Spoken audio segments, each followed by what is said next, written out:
17 वर्ष बालकर अजब कहानी 5 वर्ष है रोची पोखरी रे पानी बाहरिले शरीर में हेउछि ज्वालापोड़ा अलौकिक शक्ति ना दुर्लभ रोग बालकर कहानी शुणिले आपण पड़े चमकी। मुर्शिदाबाद जल बालक इकबाल सिंह 5 वर्ष है रोची निज गाँ निकट थिबा पोखरी रे तार घर पानी बाहरिले देहरे हेउछि ज्वालापोड़ा पानी रे पशि रहिले कमुछि जंत्रणा। पश्चिमबंगर मुर्शिदाबाद जिलार बेलडांगारा अंचल देखा मिली एभली अजब घटना। आमे साधारणतः मनीष माटी छपर घर बा पक्का घर रही था किंतु इकबाल जीवन शैली टिके नियारा।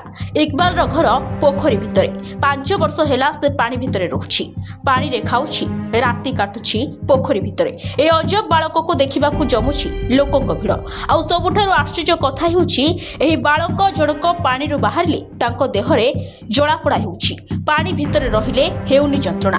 एहा कोनोसी अलौकिक शक्ति ना दुर्लभ रोग ताकू नहीं बढ़ुची चर्चा। दीर्घ समय धरी इकबाल पानी रे रहिबा द्वारा तांको देह हाथ गोड़ कुंडाई हेउची एथिसह तांको मध्य थंडा काश सह ज्वर हेउची।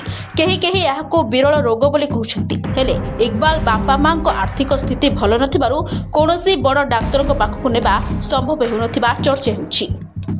Bureau report today.